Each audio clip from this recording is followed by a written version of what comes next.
Hey, good afternoon, guys. I'm exceedingly blessed right now to be sat with one of the native elders. Her name is Wasson, and she is from the Little Trevor's Bay bands of Odawa Indians from Michigan. And what she'd like to talk to you about is what you can do at home on December 5th. So we're just going to ask a couple of questions and turn it over. So can I ask you, when did you get here? No. Wasan edition cause Nimki do them. Waganak sing Odawa and Dao. Waganak sing Odawa and Dao. Gijita, we got here. I said my name is Renee Dillard, or Wasan, and I am Thunderclan of the Little Traverse Bay Bands of Odawa Indians.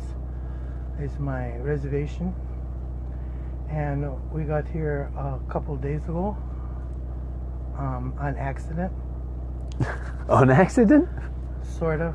I didn't know that I was coming, and then the opportunity came, and I didn't have to think twice. Our tribe has sent a few, our tribe, not the government part, but the people, because this is all grassroots, right? Uh-huh. The people made collection and came out on their own accord and have been bringing food and supplies, and then have to hurry up and go back home, and then another group would come out. And so as that Jagannath holiday, or the non-native holiday of Thanksgiving was approaching, I was going to Wakimekong because they don't do Thanksgiving, and neither do I. Well, theirs is in October, and so I wanted to get away from all of the hoopla. Uh-huh. And then my ride that was taking us to Wakimekong, Manitoulin Island, Ontario, where we have friends and relatives, said we're going to go to Standing Rock instead. So I didn't have to think twice. I knew that I was coming here. So we brought washkesh with us, deer meat, chidi caught trout, used for in our chidi, right? Frozen trout, lots of it, about 30 pounds or so. And smoked whitefish, and minomen, or wild rice, for people to eat real food. No, not the canned stuff or right. McDonald's and all of that stuff. That's what she gives us. So, and the rice was all done the old way, not, what do you call it, machine. You know what I mean? Mm-hmm. A lot of love and song in it. And so that's why I came, just for a few days, because I need to get back. I'm an old lady. I don't. But I have, while I've been here, I have friends in Ontario that contacted me. As you know, the signal is spotty, and I didn't, whatever, get the signals right away. Right. Yeah, it's pretty terrible here. And Media Hill is a long walk from the Michigan camp where I'm kind of staying. So I didn't know about it until, it came through, so who knows when she sent it. But our tribe there is part of 5 tribes that's called CORA, Chippewa Ottawa Resource Authority, and they all surround the Straits of Mackinac. And the reason that I didn't have to think twice about coming here, is because there's a Line 5, Enbridge Line 5, under the Mackinac Bridge at the Straits of Mackinac. And at the time that it was built, it was supposed to last 50 years. And we're on 63 or 64 years now. And so the 5 tribes, which is an amazing thing to get them all to agree, all agreed that we want it shut off and removed. We don't want them to repair it. We don't want them to make it better. We want them to shut it down and remove it. And we've been working through the political processes that are not ours, and the indigenous people. It's not our processes for a couple of years. And as you can probably guess, like most people going through political processes of this government, you know, it's full of red tape. It doesn't Really? always work. Yeah, isn't that amazing? Yeah, in case you didn't know, it doesn't work. So we've been trying, and then in our area is a lot of resorters, and so we've had some actions on either side of the bridge, St. Ignace side, or in the Fort or Mackinac, the Lower Peninsula side. And those are tourists coming through and people that don't live there. Now, because they'll come up there and stay for a few months and then go back to their house and they vacation up there. So it's very difficult to get the word out for what it is that we're doing. And as I have been sitting at home watching what's going on here, in my mind, you know, I'm believing that this is the front line to my action as well. This has the spirit here and the prayers, my prayers, our prayers for the health of our mother's lifeblood. This is the front line to it. And even though I'm far away in Michigan, our fresh water there is the same fresh water here, just on a different vein. It's like our body, the earth is like our body, and there's sacred places on our body, and there's sacred places on this earth, and her lifeblood is sacred everywhere. And so that water that's there might be a different vein of water, but it's still her lifeblood and all connected. And so thinking about coming here, I'm thinking, well, I needed to support them because their issues with the government not recognizing their boundaries and not recognizing the processes that have been put in place is the same issues that we have over a pipeline that's already there.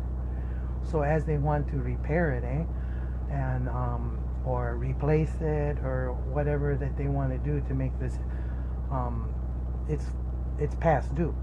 It's right. The Great Lakes are 1/5 of the world's freshwater sources right there. 1/5 of the world? Yeah. So wow. We and the currents that go through the straits, it'll go both into Lake Huron and Lake Michigan and reach over to Ontario rather quickly. The oil that, because they've done simulations, so the oil that sinks and then mid-height and then the oil on top, and it shows how fast that it goes, and we won't have fish. I mean, we live from fish. We're a fishing community. We're right there in Harbor Springs, Petoskey area is where our reservation is. And historically, I mean, we're fishing people. So that's why I brought all the fish, Yeah, that's and amazing. treaty caught fish. It's not from the store. It's done through our treaty rights. So anyway, because they're well aware that we're working for Line 5 too. So I'm not the only one that believes that our situations at home with pipelines are connected here. And we've got to make this work for our situation to work, to take care of our mother. And so this girl says that this is not fair, that all of these things that are happening, she doesn't have a voice in because she's a child, and she's 12 or 13 years old. And she asks that people do all that they can, and if they can't make it here, because many of our Canadian relatives can't come across the border because of that imaginary line our governments have. Right. And we're the same people, though. We speak the same language. We're the same people. We have the same names. And so a lot of people from Canada can't come here. When you think about that medicine wheel and where we are on there, you know, the children and the elders are very close. They're very close. They're right next to each other now. And so we listen carefully to our children because they're that line of communication between Creator and the children, and that line of communication between elders and Creator are very close. So we listen very carefully. And we need to support our youth. They're going to inherit this. And the children whose names that we don't know yet, they're going to inherit this. What is happening today, they're going to inherit this. And so, you know, who doesn't love babies? Who doesn't love babies? Who doesn't want to hold them and embrace them and keep them safe? I'm like, well, we've been praying hard and having ceremony a lot in my community for, you know, it's ni bi'awan bimadzuin. You know, water is life. In my language is how we say Wow. it. And we're worried because of line 5. And so I'm not home right now. You know, I'm going to go back home, but I'm going to do everything that I can to get our people together in those 5 tribes, the core tribes, Chippewa Outer Resource Authority, and as many supporters as we can. I sit on our tribe's Natural Resource Commission, and there's a 5-person commission there, so I'm kind of privy to some inside information with that. But like I say, the political processes that are put in place are not ours. Mm-hmm. And with a new president-elect coming in, that's not going to work. Okay? Right. He's not environmentally friendly. He's living in a fantasy world. So, just only because I'm aware of the situation from the inside on line 5 and things that have happened there. You know, that's what I say. I'm a grandma. I didn't want to come down and make my physical limitations a hardship for the community here. So I just was supporting the delegations that have been coming from the tribe. But when the opportunity came to come here, we brought spring water from our land to this water, and I had a little ceremony there so that she knows that we're praying both sides, you know, from one lifeblood to the next. And so I've served that purpose. But Mr. Popular here, Kevin. You as well, really? Yeah. I was watching you and praying and singing at the same time, because of the atrocities that we were looking at. So, excuse me. So, in part, that's how come. I mean, I've been watching different people's live feed that I could trust, and so yours became one of them, and that's part of my purpose of coming here, to help our people, to help our mother. Wow, and for you to tell me that's a huge honor. Thank you. I mean, I'm not really a activist or whatever. I pray and I support, and I have no idea, you know. But if I could make it here through prayer and somehow get this word out that is so important for our communities and those children who are yet to be born, and recognize our pastaways that are buried all over this land, and recognize the strength of that spirit.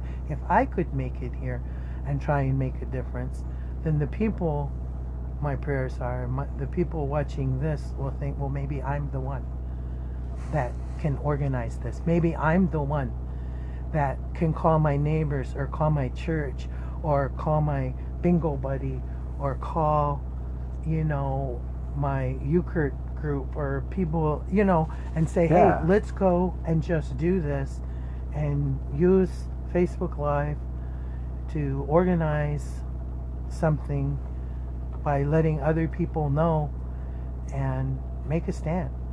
Just like all the water's sacred, everyone on this planet, everything on this planet is sacred. We are all linked together, and if we can highlight that and bring that to the attention of the people that are still asleep and have their hearts still closed, then we can really be the catalyst for change, to bring in this new world where the kids of the future are going to have a world that's worth living in. Fish they can fish in the river, water they can drink.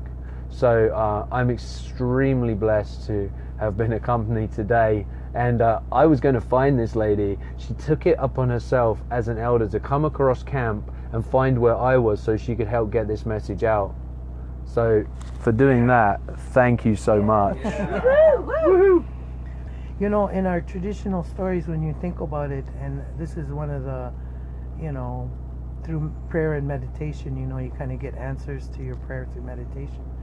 And through that process, I was listening, and our stories, you know, about Nanamujo and the stories that we tell when there's snow on the ground, whenever our people have fallen away from and have come across hardship, you know, and they lose their connection to their spirit a little bit, there's always those stories that we talk about, and it's the young people, meanwhile the elderly people. Somehow they connect back together and create that healing, just like it happened here with those runners, you know, and they got longer and longer, and the elders heard that same thing, but weren't physically able to do that. I wanted to touch on something that you said about, you know, being of the same nation, which is now called tribe, and part of the nation being in Canada, part of it being in America. Yeah. I just came back from South America in Colombia, and right by Venezuela, the Venezuela border, there's the same situation there for the indigenous people. However, they're given dual nationality. They can walk from Venezuela into Colombia. They don't have any paperwork, but because of their indigenous heritage, they're able to do that. So why is it that you aren't able to do that in Canada into America? Because that's your family. Right. We used to be able to go. First thing that people that don't know need to understand is that we're the only minority that needs to carry a card saying that we are a minority. So we're already numbered, you know, like that. I mean, other than Social Security. So, but to prove that we're a minority, that we have that. So we used to be able to just show them our card and go back and forth without question. But since 9/11 and NSA, you know, now we have to get border crossing permits, and you know, if you don't have a passport, then Michigan offers enhanced license, so that, yeah, it's just extra stuff. So wow, you know, as our people are working really hard to recover from the historical trauma of the boarding school, and recapture and claim our cultural heritage, we have all of these political issues going on as well, and our numbers have dwindled so much it's hard to know what, you know, where to concentrate our energy. You know, our tribe is just under 6,000. And originally, what kind of numbers are we talking? A lot. A lot? Yeah. Wow. Yeah. That's kind of a sad story, but I don't want to leave it on a sad note. No, this is a powerful. This is a new beginning. This is a new beginning, and this is the front line to our line 5. Even though it's here in North Dakota, this issue is the same as all of our issues back home, wherever we're from. Pipelines are going through your area.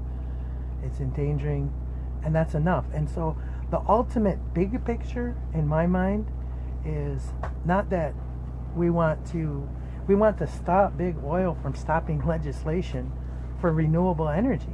Absolutely. Okay, so that's the whole big thing. We're driving cars here, and those of us that can afford hybrids and stuff, you know, do that.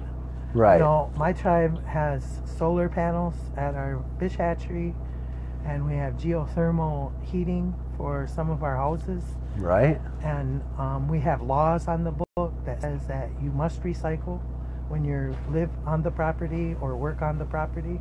It's against the law to not recycle in our tribe. Incredible. Yeah, I'm really proud of that.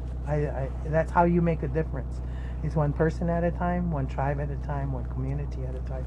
And this community here has spoken so loudly to our community. That's why I'm here, to help them is helping us at home. And we all have that opportunity to do that, to help protect Mother Earth. She'll be fine without us. she'll be fine without it. We're doing this for the future of our children so that we can live. Absolutely. You know, Nibi Shawan Matsuan. Water is life. Oh, thank you so much. Yeah. Thank you so much to everyone that joined, including the fly. Take care, guys. Please share this. Have a great day. Bye-bye.